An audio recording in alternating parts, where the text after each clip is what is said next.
নমস্কার, আমার গল্পকুঞ্জ চ্যানেলে আপনাদেরকে স্বাগতম। আজকের গল্প একটু ভিন্নধর্মী। আশা করি গল্পটি আপনাদের মন ছুঁয়ে যাবে।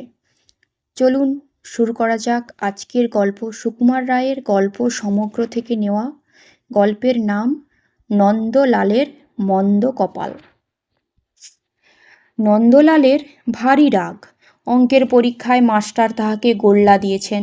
সে যে খুব ভালো লিখিয়াছিল তাহা নয়, কিন্তু তা বলিয়া একেবারে গোল্লা দেওয়া কি উচিত ছিল? হাজার হোক সে একখানা পুরা খাতা লিখিয়াছিল তো, তার পরিশ্রমের কি কোনো মূল্য নাই? ওই যে ত্রৈরাশিকের অঙ্কটা, সেটা তো তার প্রায় ঠিকই হইয়াছিল, কেবল একটুখানি হিসাবের ভুল হওয়াতে উত্তরটা ঠিক মেলে নাই।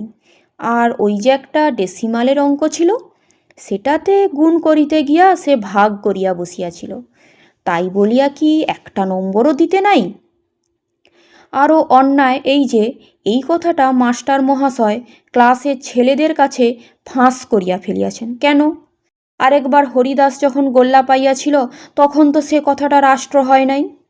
সে যে ইতিহাসে 100-র মধ্যে 85 পাইয়াছে, সেটা বুঝি কিছু নয়। খালি অঙ্ক ভালো পারে নাই বলিয়াই তাহাকে লজ্জিত হইতে হইবে। সব বিষয়েই যে সকলকে ভালো পারিতে হইবে, তাহারই বা অর্থ কী? স্বয়ং নেপোলিয়ান, যে কিনা ছেলেবেলায় ব্যাকরণে একেবারেই আনাড়ি ছিলেন, সে বেলা কি? তাহার এই যুক্তিতে ছেলেরা দমিল না, এবং মাস্টারদের কাছে এই তর্কটা তোলাতে তাহারাও যে যুক্তিটাকে খুব চমৎকার ভাবিলেন, এমনও তো বোধ হইল না। তখন নন্দলাল বলিল, তাহার কপালই মন্দ। সে নাকি বরাবর তাহাই দেখিয়া আসিতেছে। সেই তো যেবার ছুটির আগে তাহাদের পাড়ায় হাম দেখা দিয়েছিল, তখন বাড়িশুদ্ধ সকলেই হামে ভুগিয়া দিব্যি মজা করিয়া স্কুল কামাই করল। কেবল বেচারা নন্দলালকেই নিয়ম মতো প্রতিদিন স্কুলে হাজিরা দিতে হয়েছিল। তারপর যেমন ছুটি আরম্ভ হইল, অমনি তাহাকে জ্বরে আর হামে ধরিল। সমস্ত ছুটির অর্ধেকটাই তার মাটি। সেই যেবার সে মামার বাড়ি গিয়েছিল, সেবার তার মামাতো ভাইয়েরা কেহ বাড়ি ছিল না, ছিলেন কোথাকার এক বদমেজাজি মেসো। তিনি উঠতে বসতে কেবল ধমক আর শাসন ছাড়া আর কিছুই জানিতেন না। তাহার ওপর সেবার এমন বৃষ্টি হয়েছিল যে একদিন ভালো করিয়া খেলাও জমিল না, কোথাও বেড়ানাও গেল না। সেই জন্য পরের বছর যখন আর সকলে মামার বাড়ি গেল, তখন সে কিছুতেই যাইতে চাহিল না। পরে শুনিল সেবার নাকি সেখানে চমৎকার মেলা বসিয়াছিল। কোনো রাজার দলের সঙ্গে 25টা হাতি আসিয়াছিল, আর বাজি যা পোড়ানো হইয়াছিল সে একেবারে আশ্চর্য রকমের। নন্দলালের ছোট ভাই যখন বারবার উৎসাহ করিয়া তাহার কাছে এই সকলের বর্ণনা করিতে লাগিল, তখন নন্দ তাহাকে এক চড় মারিয়া বলিল, যা যা, মেলা বক বক করিস নে। তাহার কেবল মনে হইতে লাগিল সেবার সে মামার বাড়ি গিয়াও ঠকিল, এবার না গিয়াও ঠকিল। তাহার মতো কপালমন্দ আর কেহ নাই। স্কুলেও ঠিক তাই। সে অঙ্ক পারে না, অথচ অঙ্কের জন্য 2টা প্রাইজ আছে। এদিকে ভূগোল ইতিহাস তাহার কণ্ঠস্থ, কিন্তু ওই 2টার একটাতেও প্রাইজ নাই। অবশ্য সংস্কৃতেও যে সে নেহাত কাঁচা নয়, ধাতু প্রত্যয় বিভক্তি সব চটপট মুখস্থ করিয়া ফেলে। চেষ্টা করিলে সে কি পড়ার বই আর অর্থপুস্তকটাকে সড়গড় করিতে পারে না? ক্লাসের মধ্যে ক্ষুদিরাম একটু আধটু সংস্কৃত জানে, কিন্তু তাহা তো আর বেশি নয়। নন্দলাল ইচ্ছা করিলে কি তাহাকে হারাইতে পারে না? নন্দ জেদ করিয়া স্থির করিল, একবার ক্ষুদিরামকে দেখে নেব। ছোকরা এবছর সংস্কৃতে প্রাইজ পেয়ে ভারী দেমাক করছে, আবার অঙ্কের গোল্লার জন্য আমাকে খোঁটা দিতে এসেছিল। আচ্ছা, এবার দেখা যাবে। নন্দলাল কাহাকেও না জানিয়া সেই দিন হইতে বাড়িতে ভয়ানকভাবে পড়িতে শুরু করিল। ভোরে উঠিয়াই সে হস্তি হসৎ হসন্তি শুরু করে। রাত্রেও অস্তি গোদাবরী তীরে বিশাল শালমলি তরু বলিয়া ঢুলিতে থাকে। কিন্তু ক্লাসের ছেলেরা এই কথার বিন্দু বিসর্গও জানে না।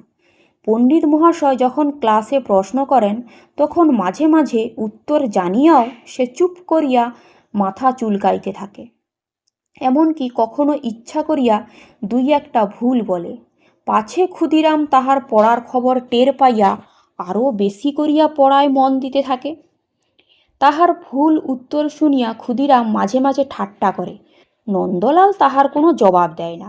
কেবল ক্ষুদিরাম নিজে যখন এক একটা ভুল করে তখন সে মুচকি মুচকি হাসে আর ভাবে, পরীক্ষার সময় অমন ভুল করলেই এবার আর ওকে সংস্কৃতে প্রাইজ পেতে হবে না। ওদিকে ইতিহাসের ক্লাসে নন্দলালের প্রতিপত্তি কমতে থাকলো, কারণ ইতিহাস আর ভূগোলে নাকি একরকম শিখিলেই পাশ করা যায়। তাহার জন্য নন্দর কোনো ভাবনা নাই। তাহার সমস্ত মনটা রহিয়াছে ওই সংস্কৃত পড়ার উপরে, অর্থাৎ সংস্কৃতের প্রাইজটার উপরে। একদিন মাস্টার মহাশয় বলিলেন, কি হে নন্দলাল, আজকাল বাড়ি থেকে কিছু পড়াশুনো করো না? সব বিষয়েই যে তোমার এমন দুর্দশা হচ্ছে, তার অর্থ কি? নন্দ আরেকটু হইলেই বলিয়া ফেলিত, আজ্ঞে সংস্কৃত পড়ি, কিন্তু কথাটাকে হঠাৎ সামলাইয়া, আজ্ঞে সংস্কৃত, না না না সংস্কৃত নয় বলিয়া সে ভারী থতমত খাইয়া থামিয়া গেল। ক্ষুদিরাম তাড়াতাড়ি বলিয়া উঠিল, কই, সংস্কৃতও তো কিছু পারো না। শুনিয়া ক্লাসশুদ্ধ ছেলে হাসিতে লাগিল। নন্দ একটু অপ্রস্তুত হইল বটে, কিন্তু সেই সঙ্গে হাঁপ ছাড়িয়া বাঁচিল। ভাগ্যিস তাহার সংস্কৃত পড়ার কথাটা ফাঁস হইয়া যায় নাই। দেখিতে দেখিতে বছর কাটিয়া আসিল। পরীক্ষার সময় প্রায় উপস্থিত। সকলে পড়ার কথা, পরীক্ষার কথা আর প্রাইজের কথা বলা বলি করিতেছে। এমন সময় একজন ছোকরা জিজ্ঞাসা করিল, কি হে নন্দ, এবার কোন প্রাইজটা নিচ্ছ? ক্ষুদিরাম নন্দর মতো গলা করিয়া ঘাড় নাড়িয়া বলিল, আজ্ঞে সংস্কৃত। না না না সংস্কৃত নয়। সকলে হাসিল। নন্দও খুব উৎসাহ করিয়া সেই হাসিতে যোগ দিল। মনে ভাবিল, বাছাধন, এ হাসি আর তোমার মুখে বেশি দিন থাকছে না। যথাসময়ে পরীক্ষা আরম্ভ হইল এবং যথাসময় শেষও হইল। পরীক্ষার ফল জানিবার জন্য সকলেই আগ্রহ করিয়া আছে। নন্দ রোজ নোটিশ বোর্ডে গিয়া দেখে তাহার নামে সংস্কৃত প্রাইজ পাওয়ার কোনো বিজ্ঞাপন আছে কিনা। তারপর একদিন হেডমাস্টার মশাই একতাড়া কাগজ লইয়া ক্লাসে আসিলেন। আসিয়াই তিনি গম্ভীরভাবে বলিলেন, এবারে দু একটা নতুন প্রাইজ হয়েছে, আর অন্য বিষয়েও কোনো কোনো পরিবর্তন হয়েছে। এই বলিয়া তিনি পরীক্ষার ফলাফল পড়িতে লাগিলেন। তাহাতেও দেখা গেল ইতিহাসের জন্য কে যেন একটা রূপার মেডেল দিয়াছেন। ক্ষুদিরাম ইতিহাসে প্রথম হইয়াছে, সেই ওই মেডেলটা লইবে। সংস্কৃতে নন্দ প্রথম, ক্ষুদিরাম দ্বিতীয়, কিন্তু এবার সংস্কৃতে কোনো প্রাইজ নাই। হায় হায়, নন্দের অবস্থা তখন শোচনীয়। তাহার ইচ্ছা হইতেছিল সে ছুটিয়া গিয়া ক্ষুদিরামকে কয়েকটা ঘুষি লাগিয়া দেয়। তাহার এত চেষ্টার ফল কিনা এই হইল। কে জানিত এবার ইতিহাসের জন্য প্রাইজ থাকিবে আর সংস্কৃতের জন্য থাকিবে না। ইতিহাসের মেডেলটা সে তো অনায়াসেই পাইতে পারিত, কিন্তু তাহার মনের কষ্ট কেহ বুঝিল না। সবাই বলিল, বেড়ালের ভাগ্যে শিকে ছিঁড়েছে, কেমন করে ফাঁকি দিয়ে নম্বর পেয়েছে। নন্দ দীর্ঘ নিঃশ্বাস ছাড়িয়া বলিল, কপাল মন্দ। আজকের গল্পটি আপনাদের কেমন লাগলো? আশা করি ভালো লেগেছে।